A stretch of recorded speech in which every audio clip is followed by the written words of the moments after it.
What's up, river rats? I'm not walleye fishing, I'm fishing for flatheads. Big ugly brown ones, the ones who rule the river, the kings of the river, and do pretty much whatever they want, and that's what makes them my favorite, because I don't know, that's just sweet. Anyway, let's go. Real talk real quick. I have absolutely gigantic baits for this evening, like giant sloppy, lively active small carp, buffalo, quillback. Small's relative, I'm talking like 1 to 2 pound baits. So the fact that there's some color to the water and it's came up a little bit gets me a little giggity. I don't know. You know, when I thought it's gonna be good, it hasn't been. But it's Friday and I don't have to work tomorrow, so I'm gonna sleep out on the river tonight. If I don't catch anything, I guess, you know, it's alright. But it'd be a lot cooler if I did. It'd be a lot cooler if I didn't hit this rock.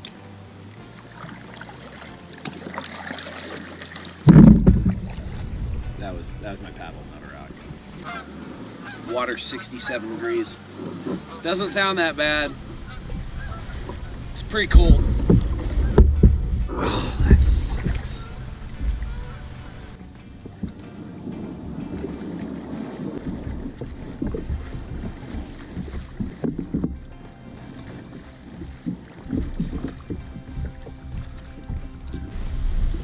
All right, made it through that mess.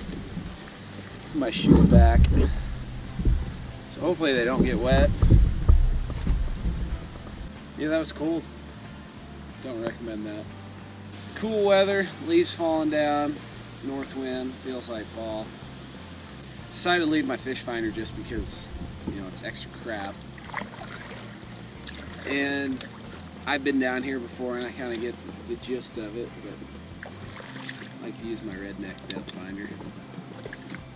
It's about 6 inches higher than what I want, but what do you do? You fish. That's what you do. That's what I do. Objective number 1 is get bait in the water. I need a sinker. I need a big sinker because we got big baits. This is a small river big sinker.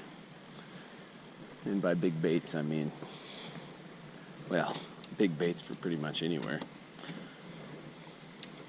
It's probably my last night camping on the river, unless something special happens, but this time of year you can't really count on it. Just realized I forgot my net for scooping bait. I mean, I guess it's not the end of the world, but it's kind of annoying. 10-aught J-hook and some rattles and stuff. That one looks like a winner right there. Oh, he's splashing like a winner right there. It's a buffalo. Carp are good. Buffalo are good. Sorry. I don't like dropping them. It's partly why I like a net. Cool thing about big baits is every time they wiggle, they put out a lot of vibration. And that is definitely not too big for a big old flathead to hit. Actually, he's quite nice sized. So I'm going to go down here, pitch him along that current break. And there's, if I remember correctly, there's like some trees and stuff down here too. I don't know. It'd be interesting if I get a bite. I wonder if I could set my tent up here. I might do that. So that way I won't have to like paddle baits out. That would be cool. Oh. It's good bait. I think I'm going to do that. I think I'm moving my stuff down here. Because there's an incline, but it's not terrible. It's not great. Alright, bud. Go get him. Yeah, about 3 or 4 feet. It's about right, honestly. And if I'm closer to the bait, the odds of him tangling in a tree are less. And there's poison ivy. So the odds of me getting poison ivy are less. But I'll still probably get it. because I'm a sensitive ginger like that. Got my drag cinch down. Sitting in there for the moment. Yeah, I'm bringing my stuff down here. I can set a tent here. It's not great, but I've camped in worse places. Hardest part's me moving this bait. Be a man. I don't have to move it very far. Yeah. I like this area right here. Apparently whoever left those fork sticks does too.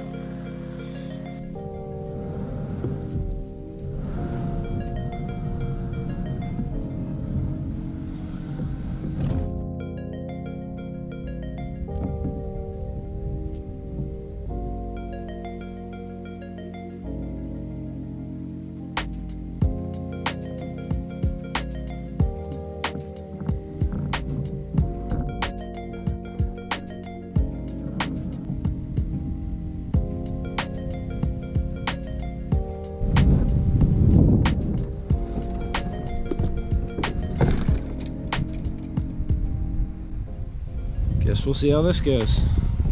I need to get my other baits out. Probably should get my chair set up, but this time of the evening, this time of year, I want to get baits out ASAP. Big old bobber. Gonna put one of them big old baits under big old bobber. And I'm big old excited. But I'm not big old excited about the wind or the weather. I'm gonna go 2 big baits. And a small live one or a cut one. Kind of leaning towards cut bait. What you're looking right there is fiery hot Doritos. And they are amazing. Yep. That's a delicious looking bait. He's a bullhead. He ain't that big. I can keep him relatively close. Or relatively far out. He's excitable though. That makes me excitable. Okay, this one gets a 4. And this small sucker going downtown.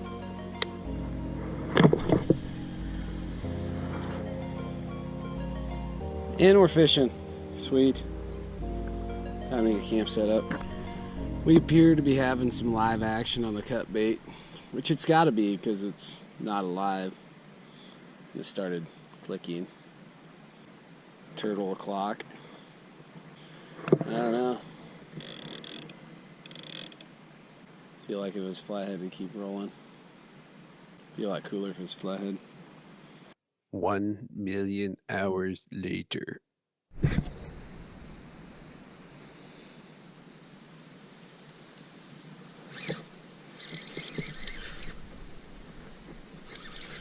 I don't have the drag set. And it's not hooked very good, probably. I have no idea what is going on. What is this thing? It's catfish. It's a flathead.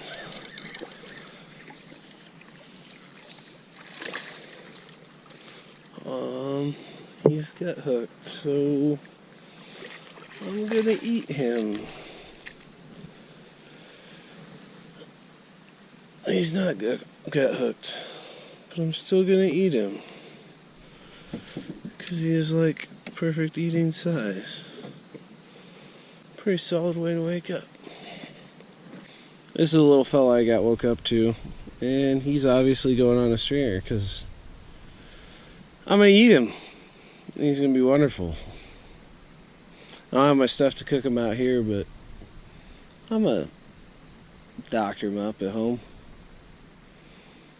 It's like my ideal eating size. And those baits that I'm using, he isn't a whole lot bigger than some of them. I'll just put him here and tie him off to this stick.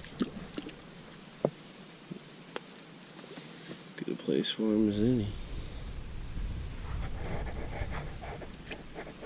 If I get another one like that, I'll probably keep him too.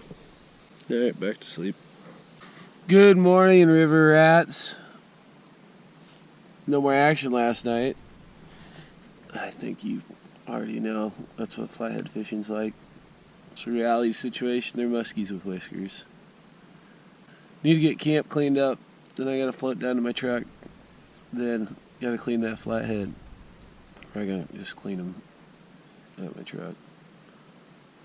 And then tomorrow, not today, can't eat them today because got a wedding to go to, grown up stuff. But tomorrow, I'm gonna eat them. I don't know how I'm gonna cook them yet. If anybody knows a good flathead recipe, definitely post in the comments.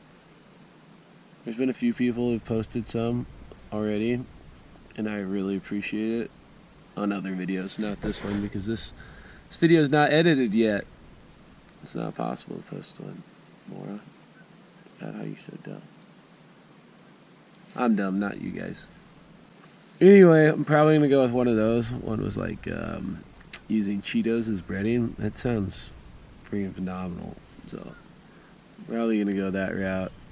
Fine, I'll quit delaying cleaning up and actually get cleaned up. I didn't show you last night because it's dark, and I wanted to show you in the daylight so you could actually see. Now the sun's shining directly here, so I hope you can see.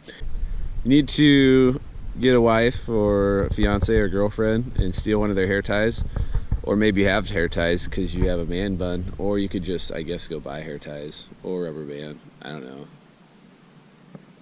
Anyway, so I took a hair tie and made a loop and looped it over the hook keeper over here, and I have my line running underneath it, and that just makes it harder for me to pull off.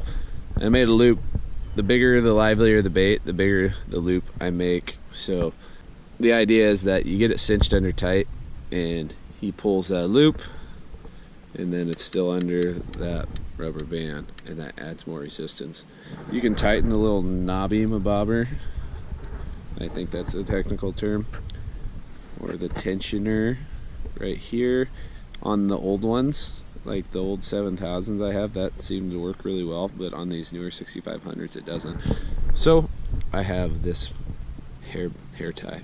Rubber band would work too. I'm gonna bet he's snagged up.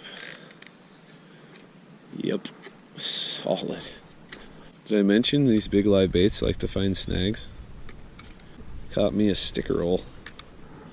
It's a bummer when you wake up and realize your baits weren't working all night, and I suppose I could wake up periodically and check them, but if you fish a lot at night and you stay up the whole time, you just turn into a zombie, which catfishing's nice because you know what? You don't have to be casting the whole time.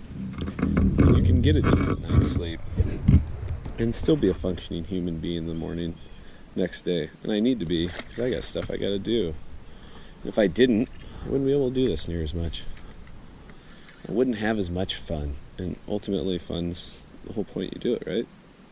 I guess maybe that's just me. I hope not. I hope it's not just me. Alright, I gotta poop. The very last thing, feisty little flathead, it's gonna make wonderful, wonderful dinner. I don't keep very many, but dang, they taste phenomenal. Gotta keep a couple. I mean, well, you don't have to. I feel like I need to keep a couple. They are, like I said, freaking awesome to eat. And that's my ideal keeping size right there, 5 to 10 pounds. I don't know what he weighs, but I bet he's somewhere around there. I just lifted my arm up and got a good old whiff of body odor. Not great. I'm sure my breath smells wonderful too. Alright, let's go. And without falling in the water.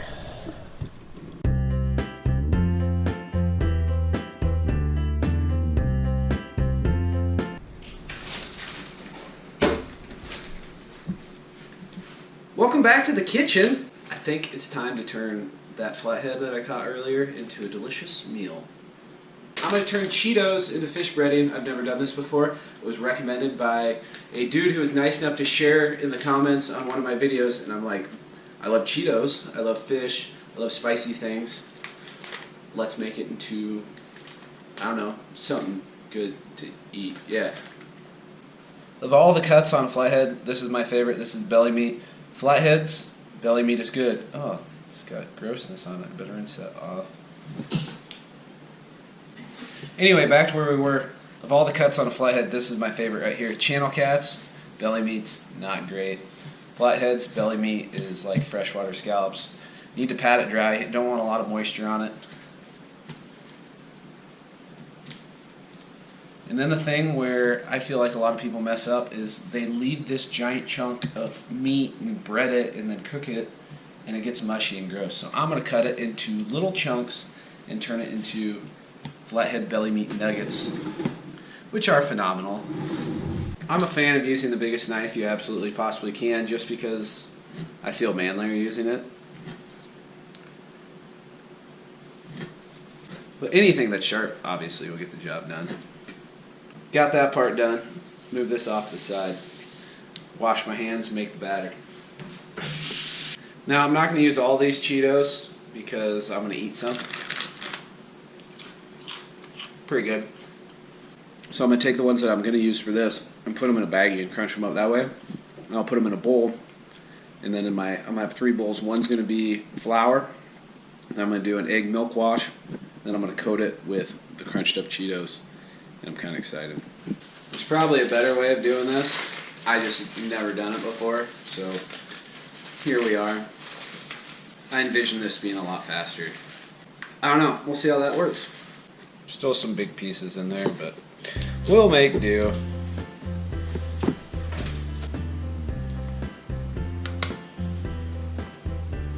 Alright, 1 egg. And a little eggshell, that's good. It's added protein. I actually don't think there's protein in eggshells. Calcium, maybe? And then for milk, I don't know, we'll see how this goes. Gotta let my dog back in. Woody! You go potty? Good boy. Good job. Back to food. So I got all my stuff, whisked the eggs up, egg milk wash. So flour, wash, Cheetos, oil. Oh, meat oil.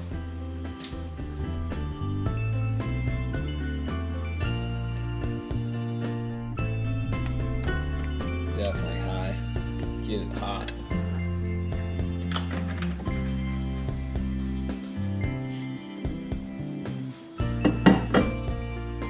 Then some paper towels soak up the grease when they're done.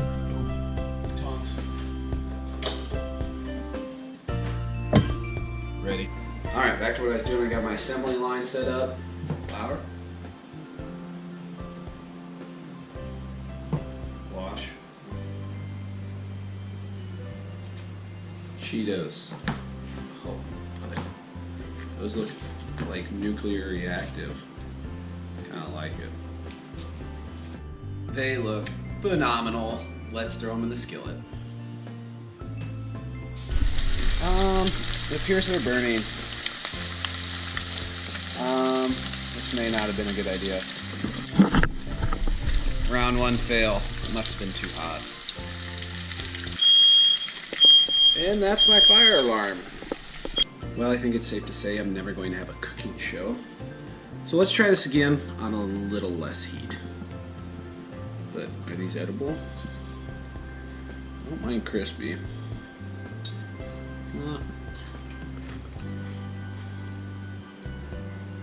Not terrible. Not great. I've had worse fried fish though.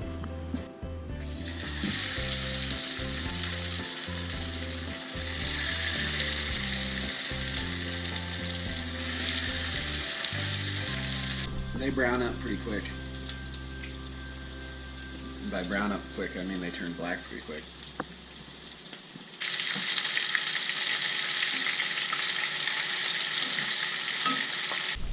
Woody gets scared when I cook.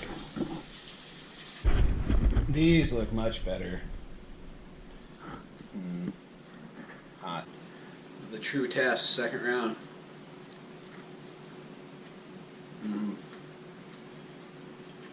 That's pretty good. A little hot yet. It honestly tastes nothing like Cheetos now. Just like fish breading. One perk of that is you don't have to make a side because you already bought a bag of Cheetos. So you can have fried fish and Cheetos. But I'm definitely going to do that again. And it's cool that you take a unhealthy way of cooking fish and you make it even unhealthier. But definitely very tasty. Moral of the story is don't turn the oil up too hot. Stay crisp fast, burn easy. Well, I'm going to go try and catch some walleyes so I have more fish to eat. Actually, no, I'll probably let them go because I have plenty of flathead that still needs to be eaten. That's just one side of the belly meat. It amazes me how much meat you can get from one 7 or 8 pound flathead. That's only one side of the belly meat. That's plenty for me. You could feed 5 people really easy with one 7 pound flathead. Because by the time you take the fillets off and the belly meat, you have like 4 or 5 pounds of meat. You could feed more than 5 people with 4 or 5 pounds of meat. So that's what's on the menu again tomorrow.